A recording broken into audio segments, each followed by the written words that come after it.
Muy buenas a todos, estamos en un nuevo episodio de Dentro del 10%. En este momento contamos con nada más y nada menos que Aitor Gálvez Belda.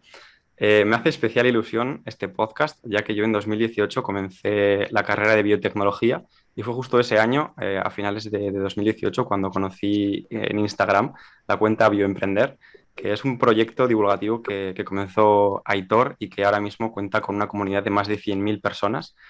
Aitor es graduado en biotecnología, ha cursado un MBA, ahora mismo es también coach en Florida Universitaria, cosas que luego comentaremos, pero realmente este podcast me hace muchísima ilusión porque Aitor para mí siempre ha sido un referente desde que empecé la carrera. Siempre ha compartido conocimientos para todos los estudiantes y personalidades dentro de la industria científica que realmente nos han enseñado, nos han descubierto cómo funciona el mundo, oportunidades que teníamos, facilidades o, en definitiva, actitudes o procesos que teníamos que seguir para seguir desarrollándonos en este ámbito. Y la verdad que una de las cualidades que más me gustaría destacar de Aitor es su gran capacidad de trabajo. Aitor cuenta con innumerables proyectos, no únicamente Bioemprender, luego comentaremos el resto de proyectos en los que se encuentra involucrado y realmente me parece sorprendente cómo en únicamente 24 horas de día puede estar trabajando durante las semanas en todos y cada uno de esos proyectos. También Aitor, antes de comenzar con el proyecto de Bioemprender, tuvo desarrolló otros proyectos paralelos de divulgación, empezó divulgando en blogs, en YouTube, de otras formas, y la verdad es que, Aitor, me encantaría darte la bienvenida a este podcast y preguntarte para la gente que no te conozca, que te describieses cómo eres y por qué empezaste. Joder, pues muchísimas gracias, Alex. Menuda introducción. Nada, yo me llamo Aitor y estoy muy contento hoy de estar aquí con vosotros. Creo que ya me has descrito, os has descrito bastante bien, pero al final soy un chico que estudié biotecnología. Anteriormente había pasado por un grado medio y un grado superior, lo que me hizo como descubrir otras vías antes de entrar a la carrera universitaria. Y, y poco más, simplemente cuando estuve en la carrera empecé a ver que el único camino que te inculcaban era como la investigación, ¿no? Investigación, investigación, y no era exactamente lo que yo quería hacer. Entonces empecé a realizar una profunda investigación de todas las formas que podía, de todas las salidas laborales, y de ahí participar, o sea, principalmente de ahí surgió Bioemprender, de esa idea, ¿no? Y quizás para alguien que no te conozca, personalmente, ¿cómo te describirías en 3 palabras? ¿Cuáles son las 3 cosas que dirías que te caracterizan? Empezamos con las preguntas difíciles, Antonio. Pues diría que por una parte la educación, o sea, soy un apasionado de la educación, me encanta, de hecho ahora estoy trabajando en una universidad. Bioemprender creo que tiene un gran carácter divulgativo, que también es otra forma de educación. La ciencia es otra cosa que me apasiona. Quizás no vista desde el mismo punto de, como comentábamos, de investigación e investigación, vista desde otro punto de vista, pero me apasiona. Y el emprendimiento. Actualmente son las tres cosas, las tres pilares que estoy manteniendo. Vamos, que podríamos decir que vives lo que eres, por así decirlo, que has conseguido de la manera en la que eres, las cosas que te caracterizan, hacerlas tus proyectos principales y a lo que dedicas tu tiempo. Eso me parece bastante admirable, la verdad. Sí, al final si quieres hacer como muchas cosas en la vida, muchos proyectos, muchas cosas, tienen que ser cosas que te apasionen, porque no puedes dedicar una gran parte de tu vida a algo que no te gusta, a algo que lo ves como una obligación. Entonces, yo estas tres cosas, estos tres pilares que hemos comentado, me apasionan tanto que hasta en mi tiempo libre siempre estoy escuchando podcasts, leyendo libros, enfocado en estas tres cosas, ¿no? Estos tres pilares. Cosa que si no me gustase sería imposible al final de llevar. Estar dedicando tiempo a algo que no te gusta, pues en el mejor de los casos me haría bastante infeliz. Claro. Entonces, Me ha gustado Y mucho luego un esa poco, descripción de los tres pilares que has comentado porque realmente yo te veo así, siempre te he visto así.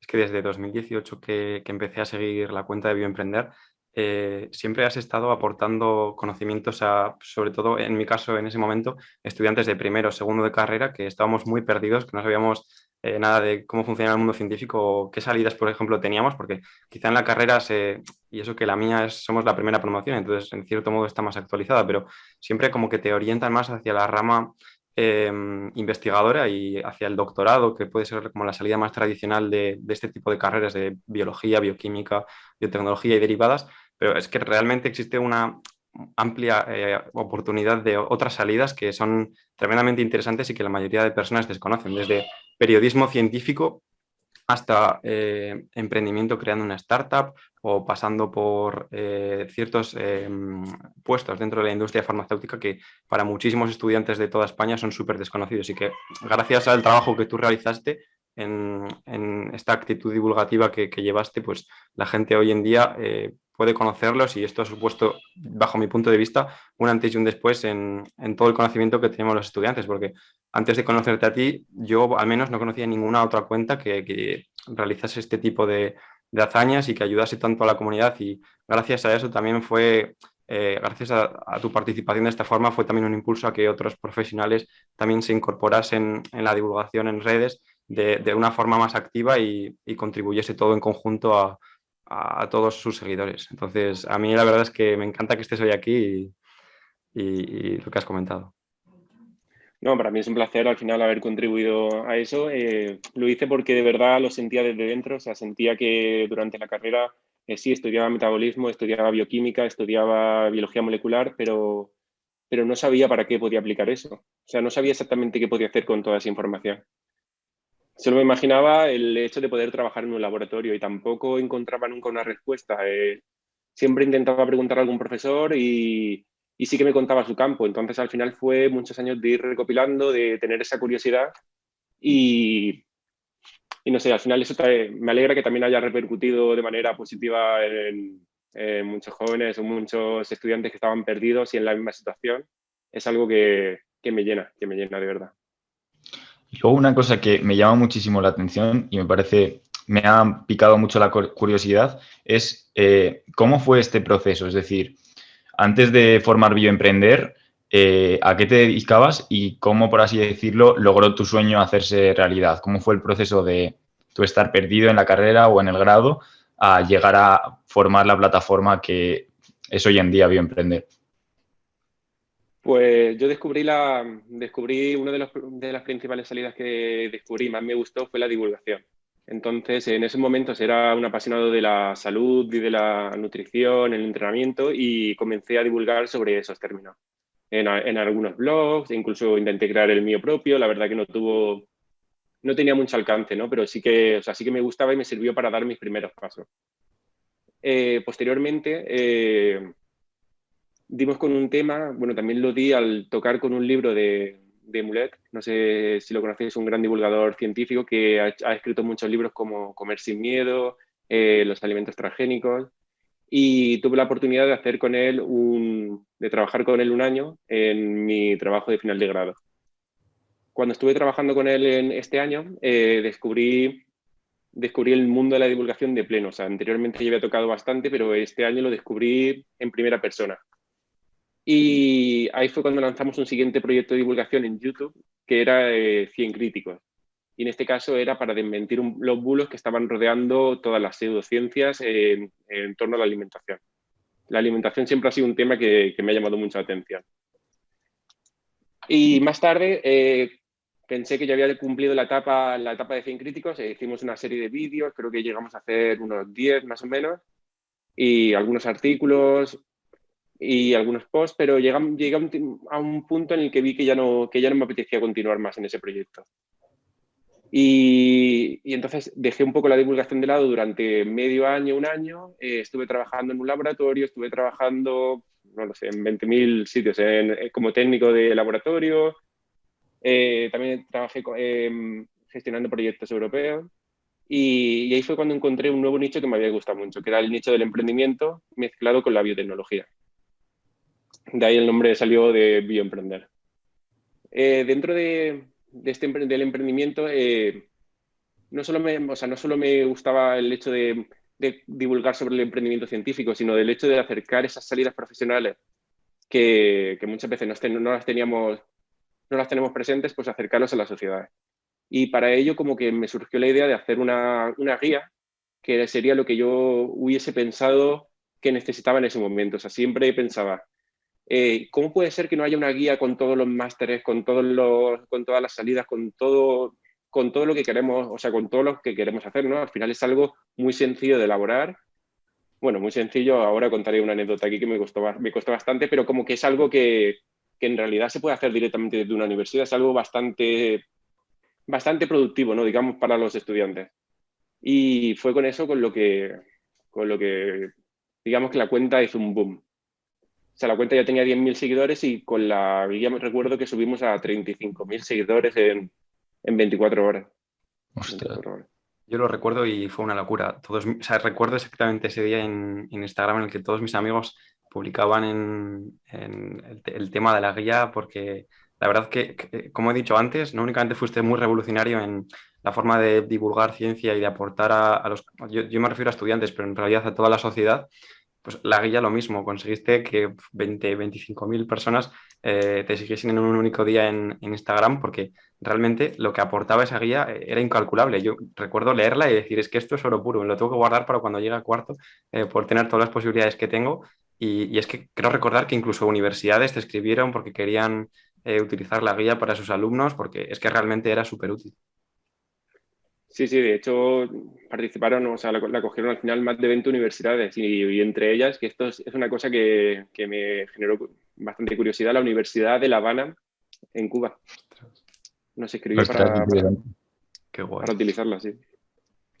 Y esto, porque se ve desde fuera y es una locura, es decir, 25.000 seguidores en un día. ¿Esto fue completamente aleatorio? Es decir, tú antes de publicarlo no pensabas para nada que iba a pasar esto, o hubo, por así decirlo, una fórmula, pensaste una estrategia para que esto, por así decirlo, creciera. Estaba justo cuando empecé con este proyecto, acababa de empezar un MBA sobre emprendimiento en EDEN y estaba trabajando por las mañanas gestionando proyectos europeos. Justo estábamos en el módulo de marketing y oí hablar de estrategia growth hacking. O sea, me fascinó. O sea, cuando escuché eso, yo siempre había pensado que o sea, yo nunca he invertido en publicidad ni un euro, no me gusta ese tipo de marketing tradicional, por decirlo así, pero ese growth hacking me llamó mucho la atención. Entonces planeé una estrategia que iba a llevar de aquí a cabo a un mes que no solo era para llevar la estrategia, sino para elaborar la guía, ya que trabajaba por las mañanas y por la tarde hacía el máster. Y entonces como que estaba muy premeditado, yo tenía la fecha de que lo iba a lanzar un lunes a las 8:30 de la mañana y daba la casualidad de que ese lunes también tuve todo el día muchísimas reuniones en el trabajo y yo no podía estar pendiente del móvil. Entonces a lo mejor yo lancé la guía y a las 9:30 o a las 10 dejé de mirar el móvil hasta las 3 de la tarde. Cuando salí de la reunión me acuerdo y miré el móvil. O sea, me esperaba que iba a ser un boom bastante grande, pero no a ese nivel. ¿Y qué formato tenía la guía? ¿Era como el formato en el que te inscribes con el correo en una página web o algo así? ¿O cómo era exactamente? ¿Cómo era la publicación? Es decir, ¿qué tenía para que captara tanta gente o que captara tanta atención? ¿Cuál dirías que es lo que hizo que se hiciera tan viral? Pues primero que yo pensé que no iba a hacer esta estrategia hasta que no llegase a los 10.000 seguidores. Es decir, al final esto es una estrategia exponencial y a mayor número inicial que tengas de seguidores, más exponencial va a ser la guía. O sea, más exponencial. Entonces, el primer objetivo que tenía que tener era llegar a los 10.000 seguidores. Cuando llegase a los 10.000 seguidores, me iba a proponer hacer esta guía. Lo siguiente era compartir, ¿no? Porque en ese momento las historias tenían creo que llevaban medio año, un año, si no me equivoco, y fue cuando el boom de las historias. Entonces decidí aprovechar eso. Normalmente antes siempre se hacía todo en los posts. Entonces siempre que hay como una novedad es el momento de explotarla. Decidí explotar las historias y nada, simplemente era compartir etiquetando el nombre. Ya está. Luego sí que había una página para poder descargarla, claro, pero eso ocurrió a la semana. Es decir, el lunes lancé la guía y hasta el viernes no se pudo descargar. Que mucha gente Qué me bueno. escribía diciendo, es mentira, ¿no? ¿Cómo vas a dar una guía con esto? O sea, la gente no se lo creía. Me parece increíble, la verdad. Es decir, es que yo cuando lo vi dije, seguro que sabe de growth hacking. Es decir, seguro que ha mirado una estrategia de growth hacking. Y así era. Y si no Sí, sí, o recuerdo sea, fue mal, ha habido justo. más versiones de la guía hace no mucho, tampoco volviste a lanzar una más relacionada con las salidas de biotecnología o potenciales oportunidades. ¿Qué tal funcionó esa guía? También funcionó bien. Está claro que el que golpea primero golpea dos veces, entonces la primera estrategia es la que mejor funciona y luego ya no funciona tan bien. O sea, no puede funcionar tan bien al nivel de números, pero funcionó muy bien. Pues esta guía estaba más enfocada en salidas profesionales en la industria farmacéutica y tuvo muy buena acogida también, muy buenas críticas. De hecho, yo creo que el nivel de calidad fue muchísimo más grande en esta segunda guía que en la primera. En la primera la limitación estaba en que yo estaba diseñando solo con Canva, pues en un Word, un PDF, que quieras al final. Ahora la veo y digo, esto era muy mejorable en cuanto a diseño, sobre todo. La segunda guía dio ese salto de calidad en diseño Mm. y en estructura. También lo comentaba con Alex antes que a mí me llamó mucho la atención la manera tan creativa que tienes de divulgar y hacer que la gente aprenda. Y me fijé en tu Instagram en Bioaprender, una campaña que habíais hecho, como una manera de aprender que habíais hecho, que era como resolver un crimen. Y la verdad es que me pareció una manera súper interesante y creativa de ir aprendiendo mientras se genera un montón de curiosidad. Me pareció muy bueno. Sí, la verdad que ese biocrímenes estaba donde salíamos los tres personas que formamos el equipo Bioaprender, Dani, Cheyenne y yo, y uno de los tres era el asesino. Al final, porque en cada post ibas descubriendo como alguna pista que te hacía pensar que podía ser uno, que podía ser otro, y estas pistas, claro, iban relacionadas al área de conocimiento de la medicina en este crimen. Qué bueno. Qué bueno. Pues ahora que hemos hablado justo de Bioaprender, me gustaría preguntarte por los 4 principales proyectos por los que quizás más se te conoce en redes sociales, que son Bioemprender, Biotalento, Bioaprender y Bioinvertir. Me gustaría preguntarte en una única frase, ¿cómo describirías cada uno de estos proyectos? Tengo que decirte que lo que más me cuesta es concretar, definir bastante, me suele costar, pero voy a hacer un esfuerzo. Digamos que Bioaprender es una divulgación científica al uso, es para poder aprender, para que toda la gente, aunque no sea del ámbito científico, pueda aprender ciencia. Al final, no sé si veis los posts, son posts muy sencillos que tienen un gran aprendizaje detrás y que cualquier persona puede seguir. No intentamos no complicarlo todo. Biotalento, intentamos mostrar el talento de toda la comunidad científica en un magazine, en este caso hemos utilizado Instagram. Bioinvertir, generamos conocimiento relacionado con el área de inversión en el ámbito científico.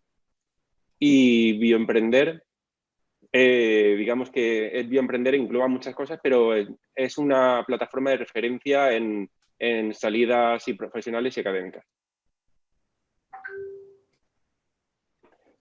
O sea, bioemprender te lo podría desarrollar mucho más, pero digamos que hemos tocado muchas partes de salidas laborales, profesionales, emprendimiento científico y también una comunicación científica. Separaría comunicación en bioemprender y divulgación en bioaprender. Qué bueno. Es muy interesante Pues el uso que das a Telegram, los grupos que tienes, no únicamente yo principalmente he estado en Bioinvertir, en el que la comunidad que habéis creado en Bioinvertir compartís, baja la redundancia, información sobre potenciales empresas biotecnológicas o el mundo de la inversión, pero también en otros grupos de Telegram que habéis desarrollado en relación a pues vacantes que han podido surgir o ofertas de trabajo o conocimientos de otro tipo. Me gustaría que hablases también un poco de esos grupos que habéis lanzado en Telegram. Bueno, pues o sea, yo nunca he sido muy fan de Instagram, pese a que pueda parecer que sí, no me gusta mucho el formato y siempre he intentado como saltar a otros formatos, a LinkedIn, que es el que más me gusta ahora, por ejemplo, y a Telegram.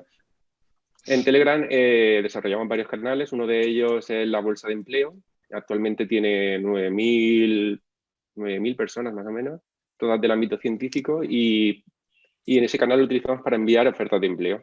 ofertas de empleo de empresas que contactan con nosotros, universidades, alguna organización que quieren enviar sus ofertas a través de nuestro canal. Y de esa forma hacer ese match. Luego también hemos utilizado Telegram para canales de bioinversión. Sobre todo esto tuvo un boom muy grande durante la pandemia, cuando se hablaba de todas las empresas que estaban investigando la posible vacuna contra el COVID.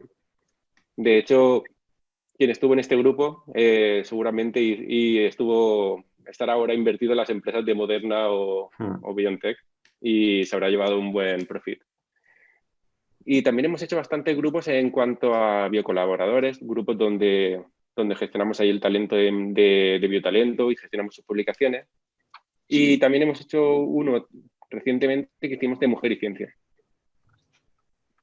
Qué bueno. Qué bueno. Y en relación a este emprendimiento biotecnológico, esta inversión en empresas de la industria biotech, ¿qué retos y qué oportunidades crees que surgen en España? ¿En inversión te refieres o en emprendimiento? En las dos. Me refería un poco en las dos. Bueno, vamos a empezar por emprendimiento, por ejemplo. Sí. Así. Yo creo que actualmente se está abriendo, o sea, y sobre todo tras la pandemia, se está abriendo una oportunidad muy grande para poder emprender en biotecnología. Sobre todo porque la ciencia es como algo que a la gente no le suele importar hasta que hay un problema que demuestra la importancia que tiene la ciencia. Ese problema ha venido la pandemia recordándonos la importancia que tiene y ahora las empresas, las grandes corporaciones están invirtiendo mucho en crear startups que den soluciones a estos retos, que son en la mayor medida globales.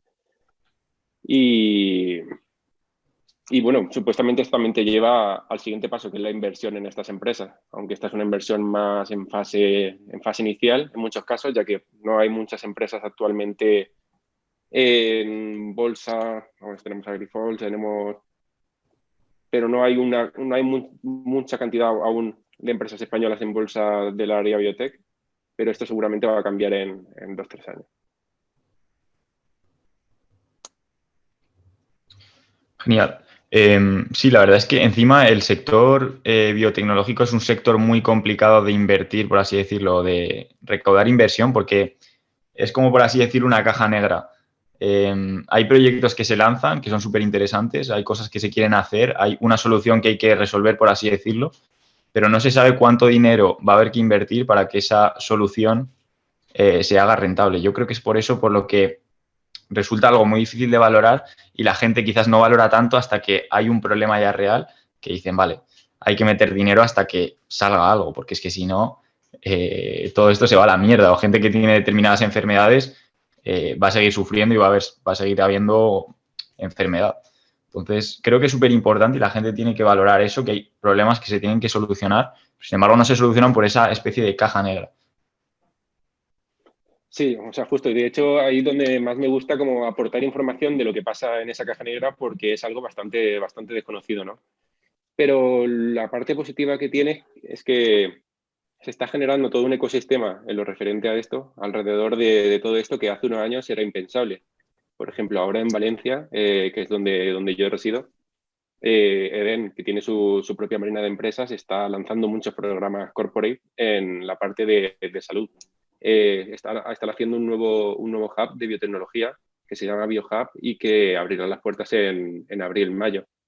Y esto hace unos años era impensable y ahora ya vamos teniendo un ecosistema potente que se va a disparar en unos años.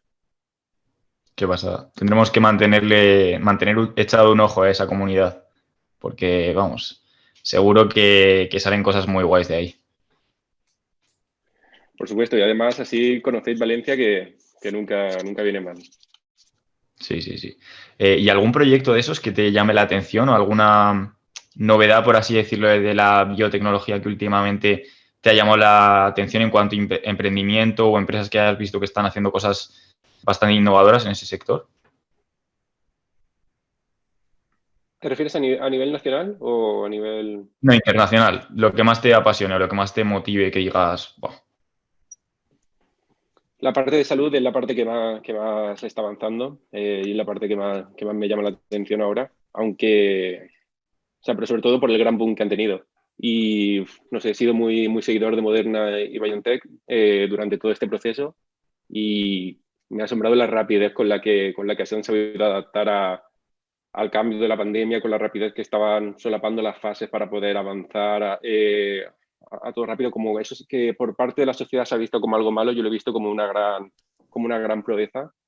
El hecho de poder hacer lo que normalmente ocurre en 10 años, hacerlo en 1 o 2 años, para mí eso ha sido brutal. Y luego también me llama mucho la atención una plataforma que hay en España de inversión, de equity crowdfunding, hablando un poquito de esto, que es Capital Cell, que está dando como esa posibilidad de inversión a las empresas, a las startups españolas que quieran crecer, ¿no?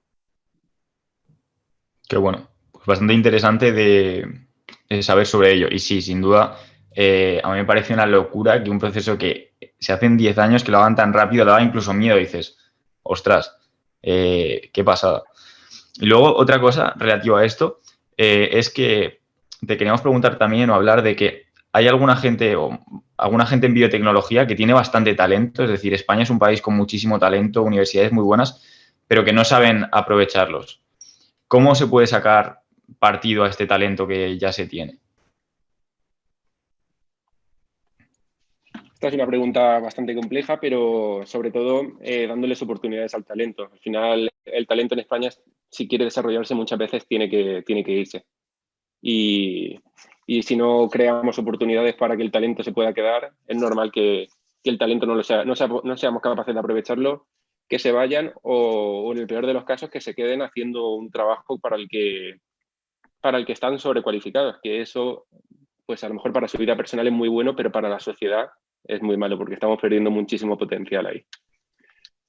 Yo creo que lo que se está generando ahora de desarrollar un poco este ecosistema de bioemprendimiento, de que muchas empresas están apostando por este sector, muy positivo, pero también hace falta a lo mejor una inversión mucho más clara y mucho más eficiente en ciencia. O sea, llegar un poco al mínimo de la media europea, que es el 2% de inversión en ciencia. Creo que sería un buen paso. Es que eso es muy Muchas sorprendente veces. porque España, como tú has dicho, ahora mismo se encuentra por debajo de la media europea, pero aún así hay muchísimos grupos de investigación y hay también empresas que son muy punteras y que realmente son competitivas. Entonces, España es un país que con pocos recursos consigue muy buenos resultados. Si aumentásemos esos recursos que se están contribuyendo a ciencia, seríamos realmente un país más que realmente aprovechase mejor el talento innato que tiene, porque al final los estudiantes están estudiando en universidades que son muy prestigiosas a nivel internacional y que una vez salen fuera, la opinión general es que los españoles tienen mucho nivel. Entonces, de alguna forma, el sistema científico tiene que tener un gap en España, tiene que tener algún problema que no se está reteniendo este talento, sino que se está contribuyendo y educando a profesionales que van a estar explotando sus capacidades en el extranjero, en lugar de estar trabajando en el propio país y contribuyendo a la mejora del propio país. Entonces, ¿qué gaps crees que pueden existir en el sistema científico? Porque, por ejemplo, muchas veces tendemos a idealizar que lo de fuera es mucho mejor, que Estados Unidos, por ejemplo, pues quizá Hollywood haya contribuido de alguna forma a esto, pero que lo que está hecho allí, por ejemplo, es muchísimo mejor. Yo, por ejemplo, cuando fui a Boston participando en iGEM, me di cuenta que los proyectos de España estaban empezados y terminados. Y realmente nos centrábamos muchísimo los españoles en la perfección de todo de todo el proyecto y de todo el proceso.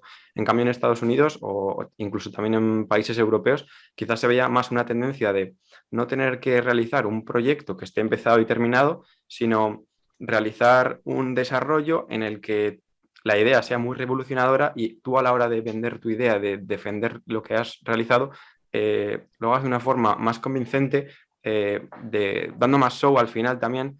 De alguna forma yo creo que en este tipo de países son capaces de venderse mejor, de también aprovechar mejor los recursos que tienen y sobre todo no centrarse en pequeños detalles que igual son muy importantes para ciertas cosas, pero para otras quizás están suponiendo un problema, porque, como digo, todos estos gaps están impidiendo que haya un mayor desarrollo. No sé cómo ves tú esto, si tienes alguna idea sobre qué problema puede estar ocurriendo en España y los gaps que hay. Pues mira, justo yo creo que por eso cuando te he dicho me gusta la ciencia, pero me gusta desde otro punto de vista, es que yo creo que has dado en el clavo. Creo que lo que le falta a la ciencia es esa parte de saber venderse, esa parte de saber llegar a la población, de saber vender esa necesidad.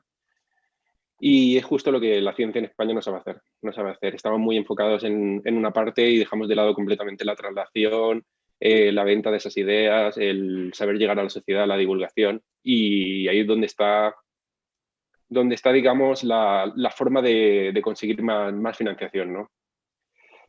Si no trabajamos en las dos partes por igual, estamos dejando una parte completamente coja y estamos desarrollando una de manera espectacular. Somos muy buenos en la parte de investigación totalmente, pero no podemos dejar de lado otra parte completamente de lado.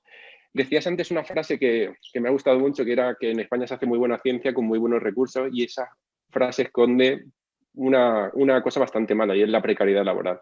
De que al final hay investigadores cobrando 1.000 euros, de que muchas veces estén a lo mejor haciendo doctorado gratuitamente, de que pasen tiempo mientras que están enlazando un contrato y otro sin cobrar, de que no tengan una estabilidad laboral hasta a lo mejor los 40 años, y mucha gente, o sea, estamos perdiendo muchísimo talento de gente que no quiere pasar estas condiciones, que es totalmente respetable, e incluso de gente que se va fuera y luego de la gente que se va a lo mejor solo puede volver un 10%, y esto también es no sé qué peor inversión existe que invertir mucho dinero en formar a unos investigadores para que al final lo estén aprovechando otros países.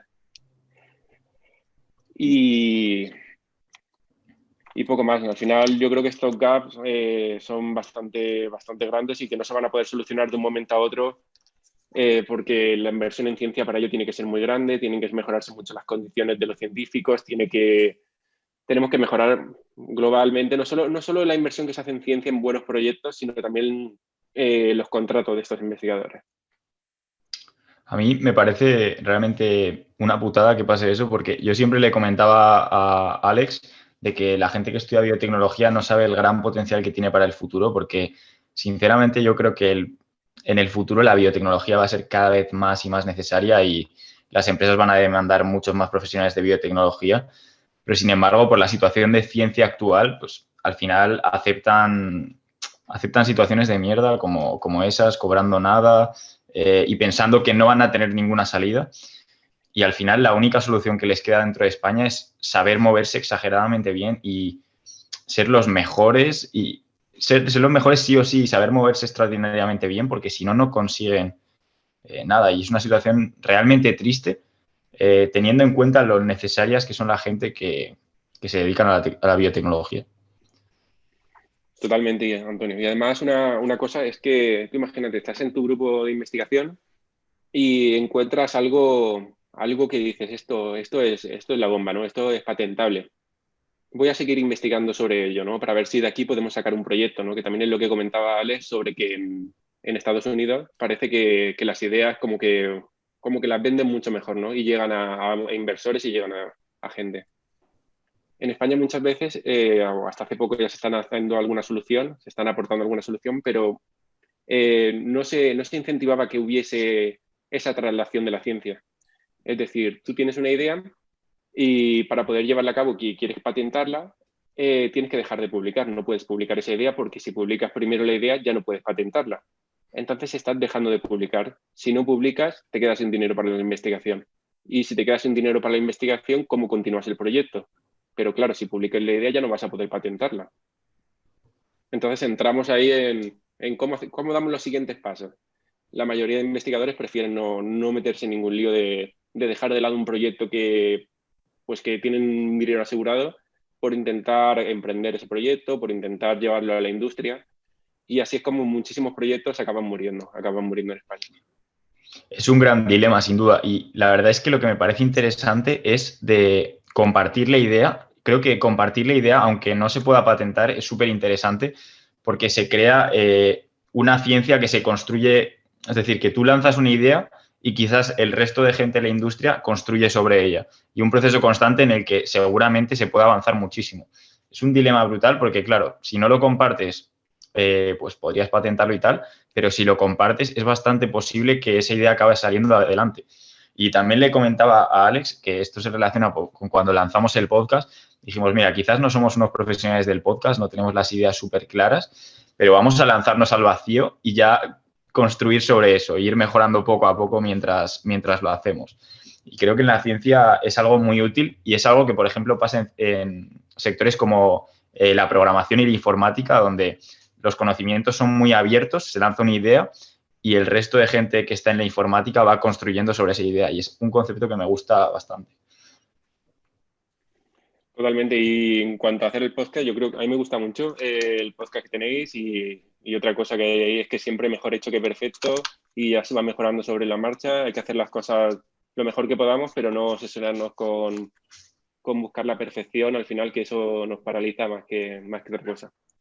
Yo con respecto a lo que habéis hablado, bueno, es que el mundo de las patentes tampoco lo domino, pero es muy complicado porque, si no recuerdo mal, incluso a la hora de patentar una idea que has tenido o de querer desarrollar ese proyecto, si ya ha existido ese término en incluso un blog o en un tuit, o ya no puedes patentarlo, pues con los artículos científicos aún menos. Y es que para que nos demos cuenta de lo excelente que es España, a pesar de las condiciones precarias que has comentado antes, para que pensemos un poco, eh, las personas en las que se encuentran ahora mismo en lo que pereza la carrera científica es, tú terminas tu bachiller con una nota excelente, haces una selectividad excelente, porque si no, no entras en estas carreras. No sé ahora mismo cuál es la nota de corte más baja de biotecnología, pero es superior a 12 y probablemente mucho más alta en las regiones de España más solicitadas, seguramente alcance incluso, esté rozando el 13, lo cual es una barbaridad. Luego, además, durante la carrera, durante los 4 años de carrera, tienes que tener una media muy alta, muy competitiva, por encima del 8,5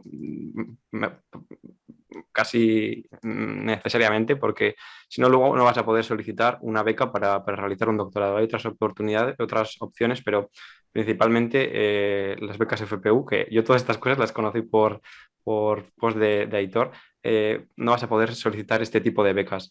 Pero es que luego durante tu doctorado tienes que también ser muy competitivo y tienes que desarrollar tu excelencia para poder publicar artículos, para poder seguir en la cadena, para poder optar a becas, para poder realizar estancias en otros países, tienes que salir a otros países, seguir publicando, seguir consiguiendo muy buenos resultados, que tus artículos estén muy citados, que la investigación que estés haciendo interese mucho y tienes que tener una carrera muy larga y muy sacrificada para luego llegar a esto. Entonces, la pregunta que quería hacerte, Hitor, es con también lo respecto que hemos hablado sobre Estados Unidos, sobre vender. ¿Crees que las carreras científicas o técnicas en general necesitarían también una formación en gestión empresarial o en ventas o en soft skills o otro tipo de habilidades que quizá en España está más centrado en la educación en España, lo que yo conozco, está más centrado en ser muy, muy bueno en estas capacidades técnicas, tener muchísimos conocimientos técnicos sobre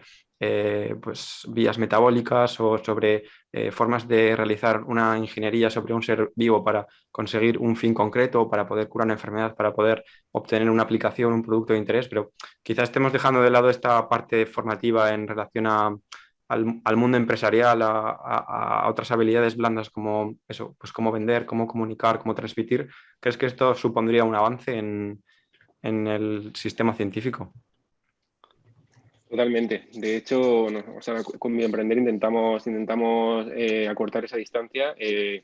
Sacamos un programa para desarrollar las soft skills de los científicos, para mejorar la empleabilidad, para mejorar un poco la capacidad de ventas. Nos gustaría seguir desarrollando por esta vía y creo que es súper necesaria para los científicos. Como tú has dicho, a lo mejor, existen dos vías, ¿no? La primera vía, que es la de una vía bastante sufrida, que es la de entrar en la carrera, son una nota de corte muy alta, luego acceder al doctorado más de un 8,5 para poder optar al FPU, y de ahí no solo cuenta tu nota, sino luego qué proyectos has tenido el tutor que te va a tutorizar durante el doctorado. O sea, algo que también no escapa, o sea, escapa directamente o sea, de tu propio, de tus propios estudios, ¿no? De tu propio sacrificio que has hecho tú. Es algo independiente de ti. Y luego, después de hacer el doctorado, también solo un 10% de esa gente son las que son capaces de pasar a un postdoctorado. O sea, es bastante competitivo y bastante difícil, por decirlo así. ¿Qué pasa? ¿Que el resto de científicos deben cruzarse de brazos y no hacer nada? No, no significa que se tenga que ser así. Para eso hay que desarrollar las capacidades de venta, hay que ser capaces de poder hablar con inversores, hay que ser capaces de vender nuestras ideas, hay que tener como una especie de MBA, digamos así. O sea, yo creo que todo científico debería en algún momento de su vida hacer un MBA. Luego, ahora que has comentado el programa Lidera, me encantaría que comentases un poco más acerca de cómo es, pero si no recuerdo mal, también lanzasteis un programa que se llama Mi Primer Empleo, que ayudaba también a científicos a no únicamente venderse, estamos hablando ahora de vender igual a inversores o de vender una idea, pero sobre todo de venderte igual en una entrevista de trabajo o cómo desarrollar tu currículum para poder solicitar un puesto o una vacante o algo por el estilo. Entonces, me gustaría mucho que comentases estos dos. Pues bien, nosotros identificamos dos gaps muy importantes en la carrera investigadora o bueno, en la carrera de un científico, que es al empezar a buscar empleo, no sabían elaborar un currículum. Muchas veces entregaban el mismo currículum, que es un Europass de 12 páginas, con todas las conferencias, con todas las presentaciones que habían hecho, con todos los papers y demás. Y esto de cara a una empresa, pues es lo menos atractivo que hay, realizar este tipo de currículum. Y no solo esta parte de empleo, sino que muchas veces no sabían cómo utilizar LinkedIn, no sabían cómo acceder a las ofertas de trabajo, ni siquiera sabían a qué puestos pueden trabajar con los profesionales que pueden llegar a ser, que son profesionales muy válidos que no saben cómo incorporarse al mercado laboral. Y por eso desarrollamos este programa, un programa enfocado a mejorar la empleabilidad de los científicos. Y luego nos dimos cuenta de un siguiente gap. El siguiente gap es cuando ya llevas trabajando unos años en la industria y no has adquirido la soft skill. Hay una frase que me encanta que dice, tu éxito como en tu carrera profesional va a depender de la adquisición temprana de la soft skill. Y creo que totalmente, creo que esta frase es muy acertada y sobre todo de cara a poder mejorar en el trabajo que ya tengas. No significa que tengas que cambiar de trabajo, pero de cara a poder ir escalando, las soft skills son imprescindibles. Claro, es que al final saber liderar un proyecto, si tú eres muy bueno pero no eres capaz de liderar un proyecto, ser líder, ser asertivo, comunicarte en equipo y saber hacer networking, que siempre hablamos Alex y yo que la verdad es que el networking es súper importante, pues no vas a poder moverte más allá aunque tengas todo el talento del mundo. Eso es. Y luego también un tema que nos gusta bastante a los tres, diría yo, vamos a pasar a hablar de un poco el tema de la optimización mental y física, aparte del apartado de optimización mental y física. ¿Cómo gestionas tú tantos proyectos a la vez y llevas una jornada profesional tan productiva? ¿Cuáles son tus hábitos o rutinas de día a día que te permiten llevar esto a cabo? Pues al principio llevaba las cosas de manera bastante loca, de todo a la vez, o sea, no había aprendido una forma de trabajar. Utilizando multitasking, o sea, haciendo multitarea, que es la cosa más improductiva que existe.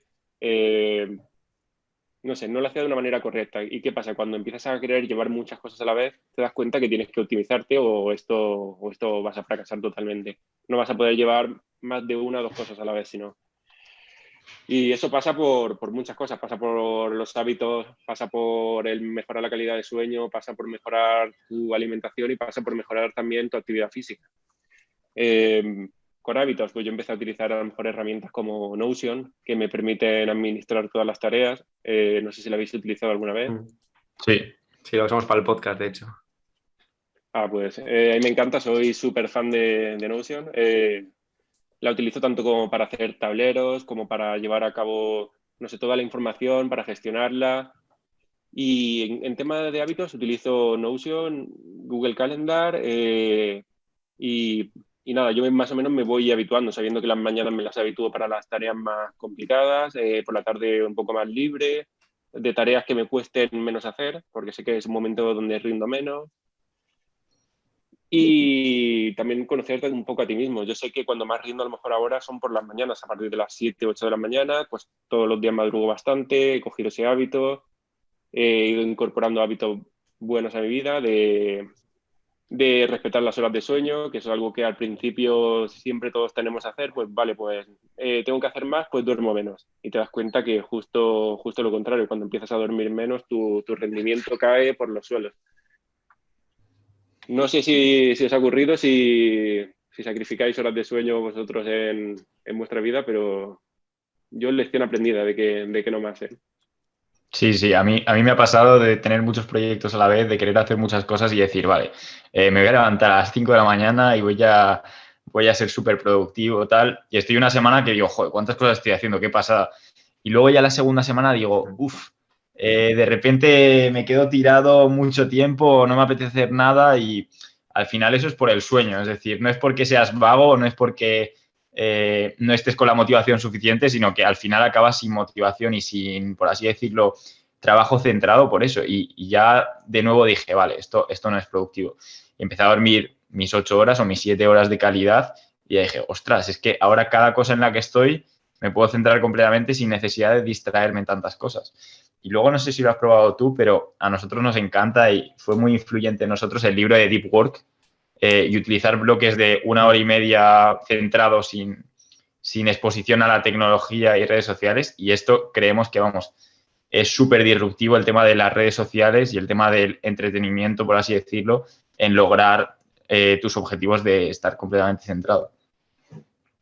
Sí, yo creo que el libro que has comentado y el de Hábitos Atómicos son los mejores libros para gestionarte tu vida, tu rutina. Me encantan y yo también trabajo muchas veces con esas estructuras, utilizando técnicas Pomodoro o de cualquier forma. Llevo un diario, intento apuntarme todos los días las cosas que tengo que hacer con prioridades y la verdad que se va notando, se va notando. Y también en lo que comentabas, al final el dormir poco te lleva a abusar de la cafeína, que luego al final la cafeína ya no te hace tanto efecto como te tiene que hacer, a que empiezas a comer peor, a que empiezas a entrenar menos. Y un mal hábito empieza a desencadenarte muchos malos hábitos. Y nada, yo al final ya he roto con eso. Todos los días, por lo menos 5 días a la semana, guardo 1 hora para hacer deporte, pues ya sea para salir a correr o para hacer CrossFit. Cuidar la alimentación a tope. O sea, al final no te vale sacrificar el voy a comer mal ahora porque así adelanto o cualquier cosa. No, son cosas que vas aprendiendo con el tiempo, ¿no? Que te vas dando cuenta de que piensas que en ese momento para corto plazo puede ser una opción mejor, pero para largo plazo ni de broma. Y sobre todo también en unos buenos hábitos de sueño los considero imprescindibles. ¿Haces alguna rutina de mañana o de noche específica o simplemente tienes una hora que te despiertas siempre? ¿Tienes hábitos así estrictos o vas cambiando? Pues mira, te cuento un poco los hábitos que estaba teniendo ahora y ahora es que me levantaba sobre las 6:15, 6:20 porque voy a CrossFit a las 7 de la mañana. Así me lo quito ya de encima. Es una cosa que me cuesta horrores ir a CrossFit a las 7 de la mañana. No lo hago todos los días, lo hago 3 días a la semana y me cuesta horrores, pero lo agradezco. Luego estoy mucho más activo durante todo el día. Salgo de CrossFit, una ducha fría y me voy con la bici estoy al lado del trabajo, o sea, voy con la bici al trabajo, llego súper despejado, un café, cualquier cosa y comienzo a trabajar. Esas horas son las de máximo rendimiento, son las horas que más rindo y ya después, pasado la comida, voy a tareas de menos rendimiento. Algún día a lo mejor a las 5:30, 6 termino y ya me dejo toda la tarde libre para hacer lo que yo quiera. Otros días si me encuentro pues bien y con ganas de seguir, sigo hasta las 8, hasta las 8:30 y también lo que cuesta a lo mejor es también desconectar. Eso sí que siempre estoy al final, no sé si os pasa que vas a casa, pues estoy escuchando un podcast, estoy escuchando un audiolibro, estoy viendo un documental y sí que es cierto que esa es la parte, aunque a lo mejor no tengo más optimizada aún del todo, la parte del final del día, de terminar y de dejar un par de horas a lo mejor sin pantalla LED antes de acostarte, me suele costar bastante. Sí que dejo bastante el móvil durante las horas de trabajo profundo, pero por la noche, que se sabe que es bastante malo estar con el móvil, sobre todo que afecta la calidad del sueño, es lo que más me cuesta. Desconectar Sí, las creo que es pantallas. lo que más nos cuesta a todos realmente, porque al final es que encima nuestro cuerpo está hecho para poder estar despierto muchas horas pero no está para cortar sueño, por así decirlo. Nosotros tendemos naturalmente a querer ser más productivos. Entonces cuesta justo esa parte del final del día de decir, voy a dejar la hiperestimulación, voy a dejar de aprender, voy a dejar de hacer todo este tipo de cosas. Es como de lo que pecamos. Yo también muchas veces, incluso cuando estoy descansando o comiendo, me pongo a escucharme un podcast para decir, vale, mientras como, que debería ser un acto de relajación, voy a aprender un poco más. Que al final aporta mucho porque coges horas del día en las que puedes aprender más, pero también te quita un poco de la completa relajación y el completo desconexión. Eso, yo creo que sí, que nos pasa un poco a todos. Nos cuesta bastante separar ahí esos espacios y dónde más tengo que enfocarme. Pero es que incluso a veces el dejar vale, consigo apagar el móvil para no tocarlo más a partir de las 9 y digo, vale, voy a leer un libro. Y de que el libro que estás leyendo es una novela, pues en mi caso normalmente no. Normalmente es otro libro de, pues como has comentado, Big War, o ahora, por ejemplo, estaba leyendo una edición revisada que ha sacado Carlos Galán sobre un libro de Napoleón Hill, que es el de Piensa y hazte rico. Qué bueno. Ha sacado una revisión actualizada y está muy bien, pues lo empiezas a leer y dices, al final estás todo el día como leyendo cosas de emprendimiento, como leyendo cosas de ciencia, como leyendo cosas de educación. Yo ya le comenté a Alex. Sí, di si quieres.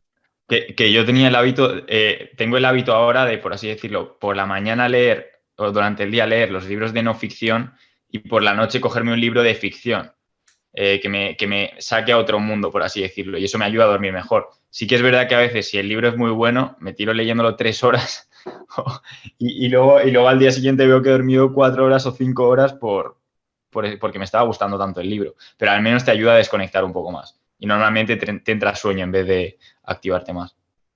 A mí me pasa justamente lo mismo, me cuesta mucho desconectar al final del día, pero una cosa que empecé a introducir es la meditación, que desde siempre he sido una persona muy movida, muy inquieta, que siempre ha estado haciendo mil cosas a la vez y pararme, es que aunque sean 2 o 3 minutos, ya a mí me daba la vida.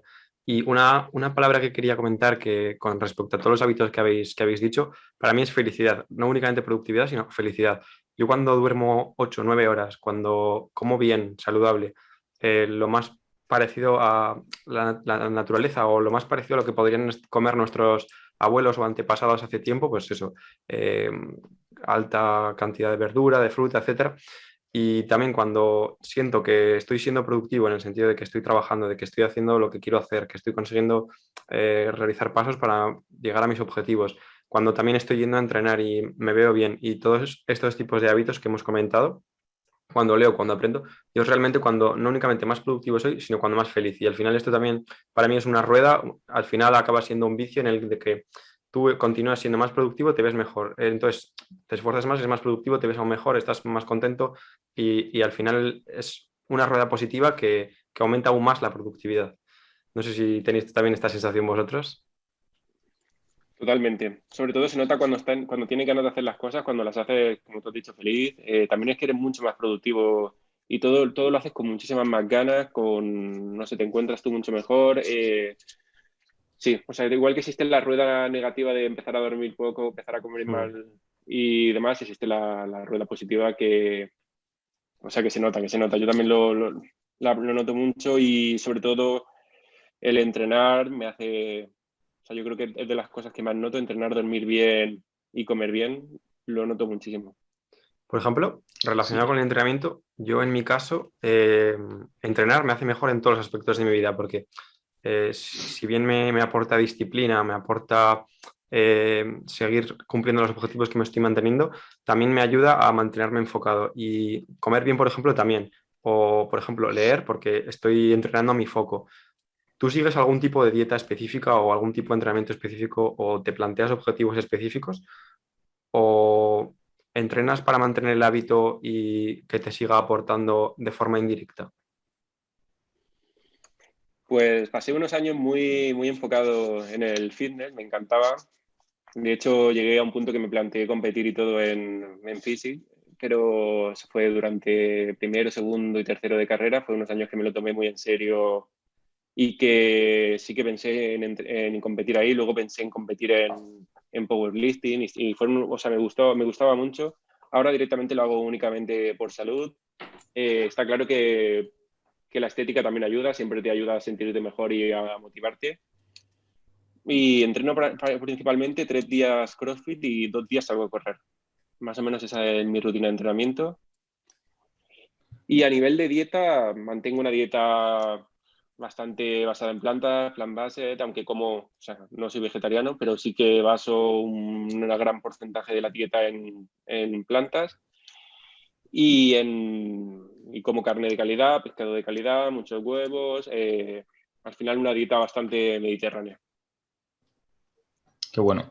La verdad es que sobre lo que has dicho de entrenamiento, creo que al final yo sí que entreno por rendimiento, me gusta mucho el tema de la fuerza y lo que sí que me doy cuenta es que después del entrenamiento no necesariamente me siento con mucha energía y muy bien. Seguramente te pasaría lo mismo cuando te centraste más en men's physique, powerlifting y tal, que al final te echas un entreno tan fuerte que luego ya tienes que estar mentalizado de que tienes que hacer las tareas más sencillas o más simples y no comerte mucho la cabeza porque te vas a quedar completamente atontado.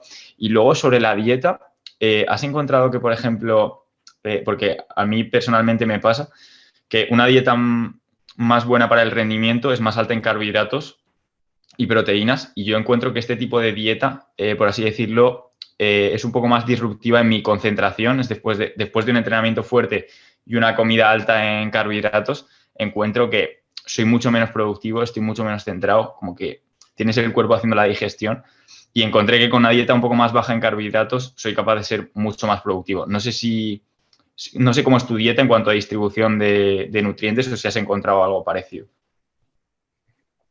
Me ha parecido súper interesante eso, Antonio. Yo totalmente, o sea, comparto la parte de que los carbohidratos a mí no me hacen concentrarme, sobre todo en la comida y demás, pegarme una gran comida a carbohidratos como a pasta o arroz, me hace que luego esté como atontado durante 2 o 3 horas, que me cueste mucho rendir. Y por eso intento meter bastante los carbohidratos en la cena, que suele ser algo que la gente se llevaría las manos a la cabeza porque vas a engordar, madre mía, ¿qué estás haciendo? Y a mí me funciona mucho mejor y además descanso mucho mejor.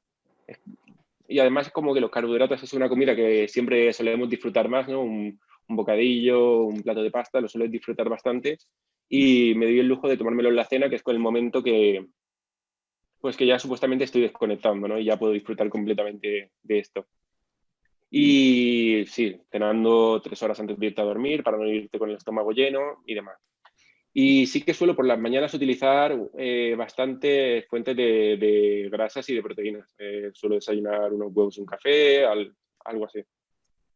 Y me suele funcionar mejor el distribuir las grasas al principio del día y los carbohidratos al final del día que al revés, ¿no? Que muchas veces se suele hacer así. A mí personalmente también. Y qué curioso que coincidamos en eso, porque es que, sinceramente, creo que cambiar a una dieta medio cetogénica, no cetogénica, pero más baja en carbohidratos por el desayuno y la comida, me ayuda muchísimo a aumentar el nivel de alerta. Es decir, por así decirlo, estar con mucha más alerta de que no te has relajado, porque al final cuando tomas carbohidratos tu cuerpo se relaja mucho más. Y creo que es más óptimo a la cena, pues te tomas muchos más carbohidratos y ya además te entra sueño por los carbohidratos y te puedes dormir mejor. Creo que es una distribución súper buena para cuando quieres estar durante el día centrado y que no te dé el pico de insulina que luego te haga querer echarte una siesta después de comer o estar un poco pesado o cansado después de desayunar. Eso es, o sea, yo comparto contigo totalmente esto. Y mantengo siempre una dieta bastante hiperproteica, como bastante proteína, bastante vegetales y eso, manteniendo los carbohidratos ya para el final del día. Y también es cierto lo que has comentado de que muchas veces entrenamos para rendimiento, pero cuando entrenaba para powerlifting, sobre todo, es cuando más me pasaba, quemaba mi sistema nervioso de una forma brutal y muchas veces luego no podía concentrarme de ninguna manera. Me tenía que obligar, porque si no, lo único que tenía ganas de estar sentado, estaba destrozado completamente. Ahora intento graduar más mis entrenamientos para no llegar a esos puntos. Y otro fallo que siempre he tenido es, hace tiempo tenía el pensamiento de, vale, si quiero aprovechar más el tiempo, hago menos comidas, entonces tengo que cocinar menos tiempo, limpiar menos tiempo y perder menos tiempo comiendo. Entonces, concentro todas mis comidas en 2, 3 comidas y así soy mucho más productivo porque tengo más tiempo para hacer otras cosas. Y realmente lo que me pasaba en estos momentos es que, lo que habéis comentado justo, me daba un atracón de comida y después me quedaba muy atontado la hora o hora y media de después y no era capaz de aprovechar ese tiempo al máximo. Y igualmente, aparte de darme un atracón de comida, como soy muy movido y siempre estoy pensando en cosas o inquieto por hacer nuevas cosas, comía muy rápido. Entonces, no saboreaba la comida y comía más comida de la que realmente tenía que comer, porque no engordaba porque, bueno, siempre he tenido una actividad física muy alta, pero no era consciente de que estaba lleno y seguía comiendo. Entonces luego la sensación de atracón era mayor y el atontamiento también. Entonces ahí me di cuenta de que, bueno, quizás empezar a hacer ayuno intermitente para mí era muy interesante porque podía aprovechar muy bien las mañanas porque madrugo mucho, pero quizá en mi forma de comer o los horarios que tenía yo de alimentarme no eran los más óptimos. Y lo que empecé a hacer y que me está yendo súper bien es ponerme a comer tranquilamente, saboreando la comida y masticando muy bien y parar de comer en el momento en el que note que estoy un poco lleno y simplemente guardar el plato y volver a comer cuando vuelva a tener hambre. Y de esta forma, justo en el momento después de comer, no tengo ni sensación de atracón, ni estoy cansado, ni quiero dormir, ni me impide eso realizar otras actividades, porque es que ni podía entrenar, ni podía trabajar, ni podía nada, porque lo único que quería era tirarme en el sofá, estar media hora tirado y no hacer absolutamente nada, porque me dolía incluso la tripa y la verdad es que esto fue muy disruptivo para mí y me está funcionando súper bien. Es lo mejor, Joder, yo creo que en eso coincidimos los tres, bastante sin común, sí. duda. Otra cosa que no se suele hablar, justo me fijé en tu LinkedIn que habías hecho una compañía de nutrópicos o te habías dedicado un tiempo al tema de los nutrópicos. ¿Usas actualmente algún nutrópico para aumentar tu rendimiento y cuáles son algunas de tus experiencias con ellos? ¿Cuáles son los que crees que son más efectivos o más que más te han ayudado? Vale, sí, intentamos emprender. Entré a un programa que se llama Explorer, Jóvenes con Ideas, y ahí tuve esa idea de hacer nootrópicos enfocados a estudiantes. Me gustaba bastante esa parte, sobre todo cuando estaba estudiando la carrera, aunque me gustaba más investigarlo o sea, que probarlos y demás. Sí que he probado alguno, aunque actualmente lo único que utilizo como suplementación es vitaminas. Utilizo vitaminas de manera puntual. Y bueno, zinc y magnesio de cara a dormir, me suele venir bastante bien. ¿Qué nootrópicos creo que pueden funcionar bien? Algunas veces el ginkgo biloba se ha visto que tenía algún efecto, aunque combinado con las ashwagandha. El alfa GLP también. Y también habían dos plantas que era la rosella y ya no me acuerdo la otra. Sí, la rodiola rosea, ¿no? Esa es. Y, y puede ser Bacopa Monier y la otra. Esa es. Los dos, esos son los que han mostrado eficacia de cara a los estudios científicos. No lo llegué a probar, sí que probé alfa GLP y bien, y la ashwagandha yo la probé y la verdad que no me hizo nada. O sea, yo no noté nada. No, a mí solo me relajó. He leído que se tiene que probar durante un periodo más avanzado, a lo mejor estar probándolo durante un mes para notar algún efecto. Y también probé durante un tiempo como relajante la L-teanina. Muy bueno. Y bien, lo utilizaba a la hora de dormir junto con el magnesio y la melatonina. Y la verdad que era un combo bastante bueno. Sí. Yo el alfa GPC lo he probado también y me ha parecido muy efectivo. Creo que funciona muy bien. Bacopa Monieri muy mal porque me hacía sentir como en mal estado de ánimo. Entonces, por muy bueno que sea para la memoria, me ponía como en un estado de ánimo como muy malo. Entonces, dejé de tomarlo. Y la combinación de L-teanina y cafeína me parece increíble porque lo que hace es que hace que el efecto de la cafeína sea más lento y se libere de manera más lenta. Entonces no te mete ese pico que estás súper ansioso con la cafeína y ese es mi combo favorito. Luego ya he probado otros ya distintos, es decir, más potentes, por así decirlo, que eso, bueno, quizás en un podcast hablamos, pero de esos más naturales, sí, el alfa GPC yo creo que es lo más efectivo y la L-teanina es una pasada. Sí, es que además esto es un tema que lo toqué hace muchos años, 5 años, y lo dejé un poco de lado y ya o sea, no lo tengo bastante fresco como para acordarme de todo, pero sí que habían algunos compuestos a lo mejor que también tenían una dudosa eficacia, que sí que podía ser, pero vamos, ¿no? Y también los más demostrados, como tú has dicho, la cafeína o sea, la cafeína está claro que funciona muy bien. Y, y sobre todo cuando solemos hacer una depuración de cafeína, que nos tiramos un par de semanas limpiando neurotransmisores, para no tenerlos tan quemados, que es lo que suele ocurrir, la cafeína funciona muy bien ¿y qué más? No sé, bueno, y esto es una cosa que no es ningún suplemento, pero que también me funcionaba bastante para concentrarme, y es cuando hago ayuno intermitente y suelo meter cafeína con café y con café solo, eh, mi rendimiento aumenta muchísimo. O sea, por las mañanas cuando estoy haciendo un ayuno intermitente y introduzco cafeína, aumenta muchísimo, muchísimo. Es de las cosas que más me funciona. Yo también. Pues tienes que probar una cosa que va a hacer que ese efecto aumente todavía más, que es el aceite MCT, que es como un aceite de cadena media de triglicéridos, que lo que hace es que si tú estás en ayuno, lo tomas con el café y ese aceite aumenta tu producción de cetonas el triple. Entonces entras como en un estado más fuerte de cetosis que provoca esos efectos de concentración, y te lo recomiendo muchísimo porque entras como en un estado de concentración tremendo. Y también se puede conseguir con cetonas exógenas, pero son bastante caras. Y te pone como, pues tú puedes coger después de una comida tocha de carbohidratos, tomas cetonas exógenas y te pone en el mismo estado de como si no hubieras comido nada, súper concentrado y tal. Qué bueno, qué bueno. Lo tendré que probar. Sí que es cierto que estuve algunas semanas echándole aceite de coco a los cafés. No me terminaba de gustar mucho y al final lo dejé de hacer, pero lo probé durante una semana. Pues es lo Me gustaba mismo, mucho. solo que es la parte aislada que hace que tiene el aceite de coco que hace que aumente las cetonas. Sabe un poco raro, pero merece la pena, se nota. Eso, lo probaré. Y luego otra cosa, también un poco relacionada, es la pregunta de, ¿te gustaría vivir para siempre?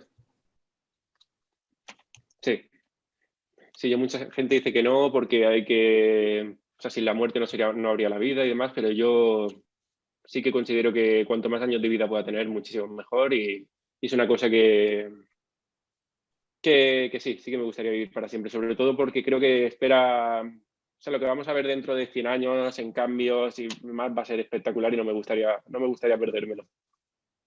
Sin duda. De poner tu cabeza en un ordenador y seguir viviendo para siempre. ¿Eso lo harías también? Sí, yo creo que sí. Es que siempre queremos más, los humanos siempre queremos más. Yo opino igual. Hay que ir a muerte en eso.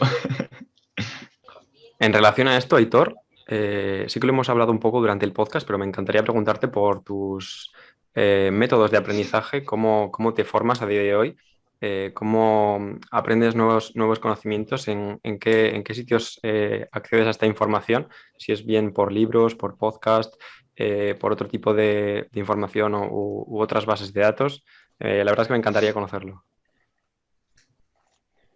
Sí, aquí depende un poco de lo que quiera aprender, pero sobre todo intento primero localizar a los referentes de cada sector, de lo que quiera aprender y empaparme al máximo. Sí que, no sé, por ejemplo, hace años cuando quería formarme en el tema de entrenamiento, por ponerte un ejemplo, localicé a referentes. ¿Quién era para mí en ese momento? Pues David Marchante, que es Power Explosive. Pues busqué todos sus vídeos, me fui al inicio de todo y empecé a ver sus vídeos desde el primero hasta el final.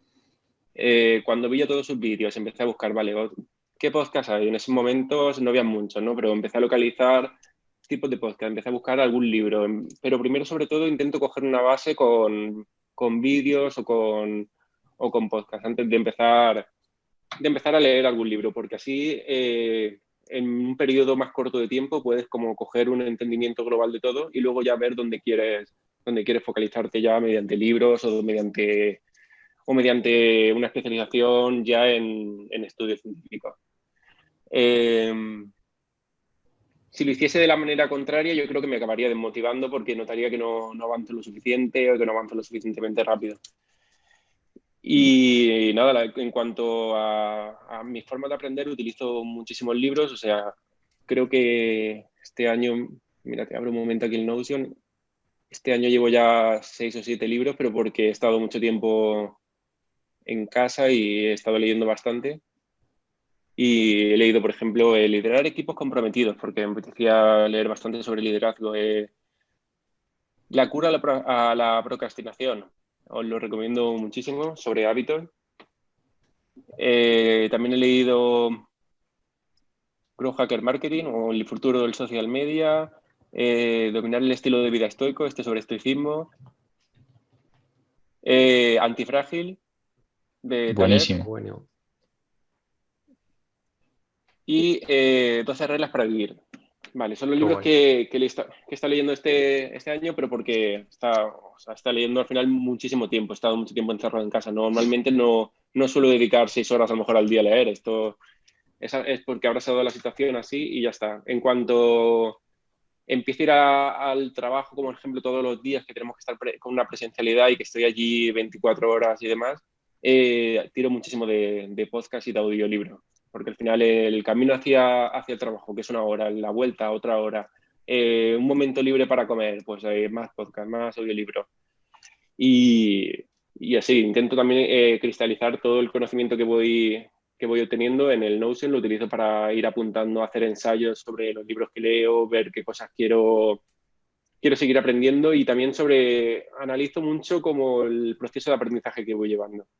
Me autoevalúo, por decirlo así, como si estoy llegando a donde quiero, si estoy aprendiendo lo suficiente, y para ello me hago como un modelo con el que me voy examinando una vez al mes.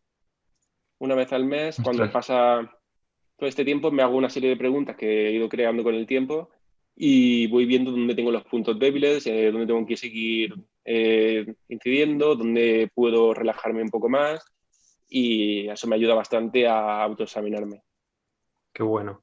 Lo he comentado al principio, pero es que me asombra muchísimo la gran capacidad de trabajo que tienes, el cómo te da tiempo a hacer tantas cosas y estar metido en tantos proyectos y leer tanto también, porque para que lo sepan los oyentes, estamos a 6 de febrero y has dicho que ya te has leído 6, 7 libros, lo cual me parece impresionante. Y con relación a esto, al principio del podcast también he comentado que tú fuiste, bajo mi punto de vista, un antes y un después en la divulgación científica en España.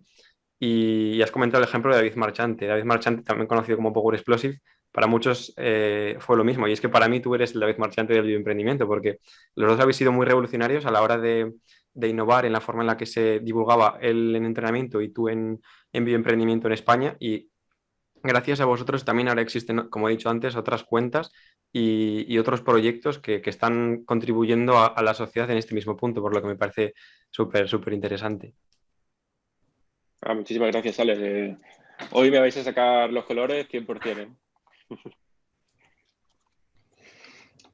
Y otro tema que me gustaría... Mí, Antonio, perdón.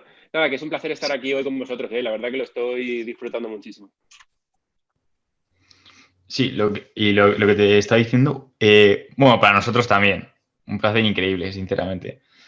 Te quería preguntar sobre la medicina personalizada. ¿Qué te parece a ti si has investigado algo sobre este tema? Porque en Estados Unidos lo que está pasando es que costaba cualquier tratamiento muchísimo y que cuesta muchísimo, que es exagerado. Una operación sencilla igual cuesta $10,000 a una persona si no tiene un seguro privado que le paga la empresa por muchísimo dinero. Y es que está saliendo como una especie de medicina personalizada en la que, por ejemplo, hay compañías como Insight Tracker, que es una compañía que se dedica como a hacer analíticas y tener una base de datos de pues tanto los análisis de sangre como genéticos de las personas y con ello darles recomendaciones personalizadas de salud. Y esto yo creo que va a ser una revolución porque va a hacer que se reduzcan muchísimo los costes de salud, porque si una persona puede ver de antes que, por ejemplo, tiene bastante riesgo de padecer una enfermedad de corazón o un ataque al corazón, puede tomar prevención al respecto. ¿Cómo ves tú la medicina personalizada? ¿Ves que en España tiene cabida esta medicina personalizada o tiene solo cabida en países como Estados Unidos, que tiene un sistema de salud tan complejo? Sí que tiene cabida y sí que estamos viendo mucho avance, pero una cosa es clara y es que en España no falta no falta bastante la financiación en sanidad y en ciencia, y esto, como tú has dicho, incrementa los costes a un nivel altísimo, por lo que me viene la pregunta de cómo se va a pagar esto. También teniendo en cuenta lo siguiente ahora, que es que vamos a una población muchísimo más envejecida, o sea que va a tener que hacer uso en mayor medida de estos tratamientos, y es el futuro, pero a mí me parece que es incosteable, por lo menos por la sanidad pública. Entonces creo que este futuro va a venir más de la mano de la sanidad privada. Sí, porque además es que al final aquí, como en la sanidad pública cubre muchísimas cosas, no se puede hacer, es decir, el invertir tanto en ello no soluciona tantas cosas como en Estados Unidos, porque, claro, en Estados Unidos realmente esto a escala hace que la sanidad sea más barata para todo el mundo. Si se privatiza, por así decirlo, y se hace personalizado para cada persona y se hacen test, por así decirlo, antes de tener una enfermedad de corazón, en vez de hacer una operación de corazón 5 años más tarde, pues es mucho más barato. Pero claro, aquí realmente, bueno, es un poco la transición de pasar a una medicina preventiva más que a una medicina que cura o diagnostica directamente. Y al final lleva mucha inversión y como un cambio de paradigma en la formación también. Es un reto, la verdad. Sí, totalmente. Y de hecho, yo creo que por ahí tienen que ir los tiros, ¿eh? Porque al final la medicina preventiva está claro que a la larga sí viene siendo mucho más económica que luego darla, o sea, que al final acabar operando. Pero tampoco se ha visto mucho que vaya por ahí el enfoque de la medicina que tenemos en España, porque si no recuerdo mal, lo que se invierte en salud pública, que es mínimo, al final es la inversión más rentable de toda la sanidad. Al final invertir en hábitos, cuando hacen creo que era un dato muy curioso, que era que cuando se hacía un parque de estos de calistenia, que hacían en alguna ciudad, estos parques eran lo más rentable que había para la salud. Tenía el Ostras. retorno más elevado, porque se contaba toda la gente que hacía deporte en uno de esos parques y el efecto que eso tenía en la vida de las personas, y era lo más rentable para la salud. Y eso es medicina preventiva también, o sea, es una forma de prevenir Claro. futuras complicaciones, igual que invertir en nutrición o que invertir en fomentar la actividad física. Que Ese un matiz parque es de muy... calistenia, sí, Sí, Antonio. que un parque de calistenia al final es sol, naturaleza y deporte y sin suscripción mensual. Lo que iba a Eso comentar es. yo, que ese matiz es muy importante, el de la medicina preventiva, porque quizás ahora mismo nuestra medicina o la medicina general es muy reactiva en el sentido de que tú vas al médico porque ya tienes algo dañado y quizás nos estamos centrando más en esos puntos y no en el qué hábitos seguir o cómo vivir o qué hacer para prevenir la aparición futura de esos puntos. Yo, una frase que leí en un libro que no recordará, pero que me encantó, es que las antiguas familias poderosas chinas únicamente pagaban a sus doctores privados bueno, no eran doctores, serían otro tipo de personalidades del momento, pero bueno, lo que podríamos comparar como ahora mismo un médico, únicamente les pagaban en el momento en el que ellos estaban saludables, es decir, en el momento en el que no estaban teniendo una salud buena, en el que estaban desarrollando toda su plenitud física y interior, en ese momento no, el médico no estaba recibiendo ningún pago. Entonces, la importancia también de los hábitos, del continuar estando en un buen punto de salud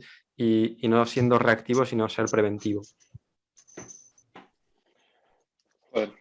No puedo, o sea, estoy súper de acuerdo, y te sumo una frase más que también se ha escuchado mucho estos días, que es el código. Tu código postal influye más que tu código genético para tu salud. Al final no solo influyen también los hábitos, sino también tu nivel socioeconómico, y porque eso al final se ve reflejado en tus hábitos y en lo que en cómo te alimentas. Muchas veces la gente que tiene un nivel socioeconómico bajo tiende por alimentos ultraprocesados que son mucho más económicos y dejan de lado las frutas y las verduras que tienen un precio más elevado, y que al final suben muchísimo el precio de la compra. Y creo que justo eso, creo que justo donde más pondría el foco yo en los próximos años, estamos viendo la pandemia global que es el sobrepeso y la obesidad, y Y a mí la verdad que eso sí que me preocupa muchísimo. Sí, la verdad es que sobre todo, además en Estados Unidos, ves mucha gente súper obesa y vamos, de todos los niveles de ingresos al final, porque con también mala alimentación es ilimitada las calorías que puedes ganar. Hablábamos con Darío en el podcast que hicimos con Darío Santana de que la palmera de Mercadona, había una palmera de Mercadona que costaba 1 euro y tenía 2000 calorías. Al final, con esa facilidad, es difícil, si te ponen delante de tu cara todo alimentos súper sabrosos, súper llamativos. Incluso hay empresas que se dedican a hacer olores, es decir, hay una empresa de Suiza que se llama Givaudan, que es una empresa también química, farmacéutica, que se dedica a hacer olores para pues, Coca-Colas, alimentos procesados para que tú, o, por ejemplo, croissants, para que tú pienses que huelas ese alimento ultraprocesado y huela a recién salido del horno y huela increíble y son sabores como, son olores como premium que te hacen pensar y que engañan a tus sentidos para que piensas que es comida de verdad, pero realmente te estás comiendo, a saber, un trozo de cartón.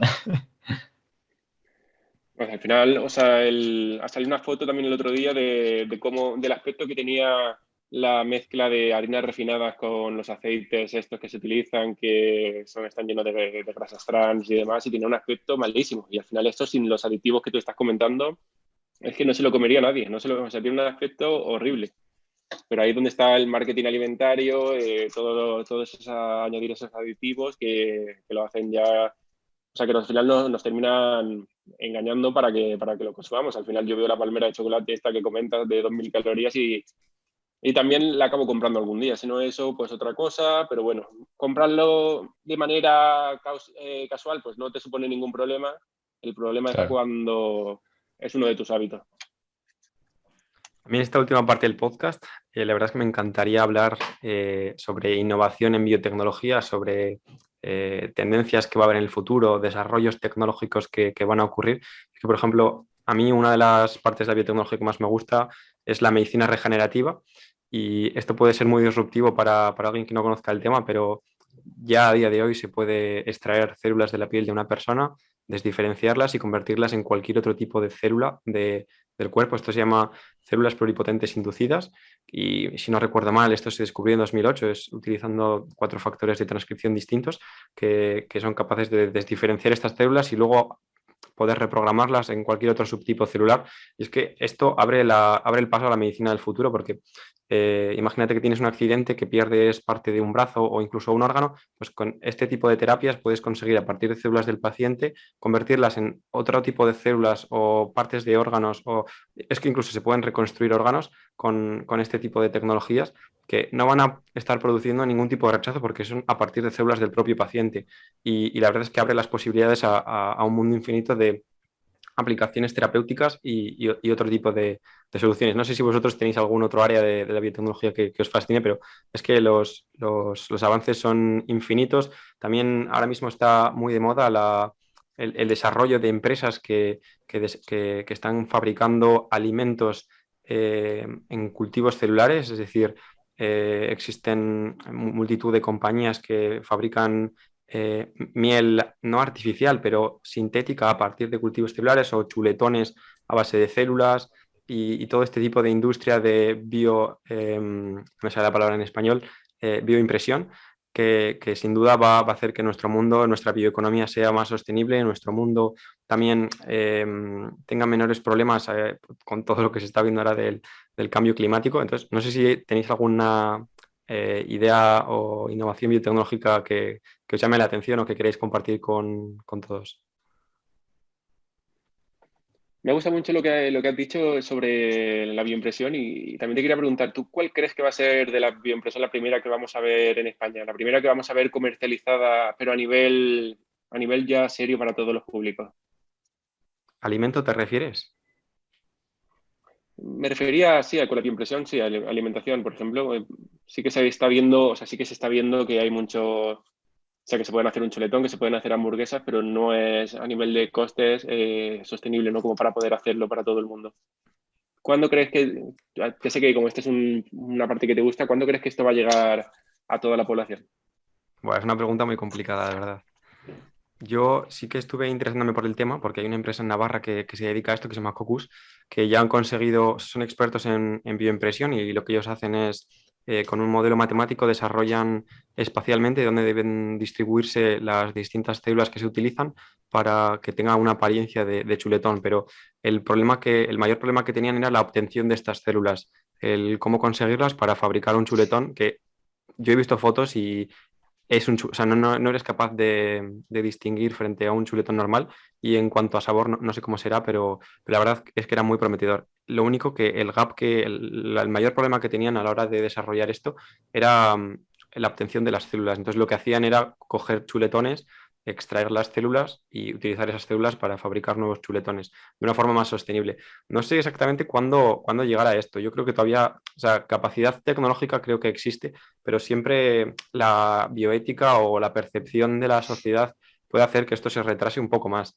También había otra empresa que me llamó muchísimo la atención que se llama Biomil, que es estadounidense, y lo que están fabricando es a partir de células leche pero no leche al uso como la que podemos tomar nosotros, sino leche materna, es decir, para poder alimentar a bebés con Bueno, factores que secretan las madres en esos momentos del desarrollo del niño y la verdad es que me parece súper disruptivo a la hora de, por ejemplo, aplicarlo en familias que por el motivo que sea no pueda producirse esta leche tan importante para el desarrollo de los niños, porque no es lo mismo que estén consumiendo este tipo de leche que otra cualquiera. Entonces, este no, tipo de de hecho empresas me parece te súper condiciona para interesante. toda tu vida.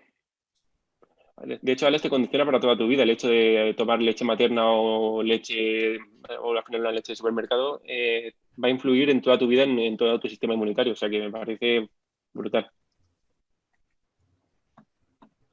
Bueno, Hitor, ha sido un placer estar aquí contigo hablando de estos temas realmente y muchísimas gracias por venir aquí. Encantados de tenerte aquí de nuevo y muchas gracias por todos los aprendizajes y todas las cosas que nos has compartido. ¿Alguna última cosa que querrías compartir o alguna recomendación para la persona que escucha este podcast? ¿Qué les dirías a los que escuchan este podcast? Bueno, pues les diría que al final, como cuando estamos en la época universitaria, siempre tenemos muchos miedos por el futuro, por qué vamos a hacer con nuestra vida, y al final lo que les diría es que se dejen llevar, que se dejen llevar por las cosas que les gustan, aunque no le vean una aplicación inmediata. La aplicación existe y la irás descubriendo poco a poco, y que confíen a tope en el proceso y no se agobien mucho, más de la cuenta por lo menos. Y nada, daros las gracias a los dos. Creo que estáis haciendo un trabajo muy bueno con el podcast y ha sido un placer estar aquí con vosotros. Muchas gracias, Muchas Aitor. gracias a ti. La verdad que no únicamente quiero agradecerte, como ya te he dicho antes, todo el trabajo que has hecho en Bioemprender, porque realmente ayuda muchísimo y es que a los estudiantes nos da la vida, porque son cosas que no nos cuentan en ningún punto y también promueve el desarrollo biotecnológico o las inquietudes que podamos tener los jóvenes en la creación de empresas. A mí, por ejemplo, siempre me ha llamado la atención el mundo empresarial, pero nunca había visto la conexión entre empresa y emprendimiento y figuras como la tuya, la verdad que ayudan un montón. Entonces, quiero agradecerte mucho eso y que hayas estado hoy con nosotros porque ha sido increíble. Nada, muchísimas gracias a vosotros, Alex y Antonio. La verdad que sois unos cracks y vamos a poder ver cosas muy, muy grandes de la mano de vosotros dos, estoy seguro. Muchas gracias. Saludos.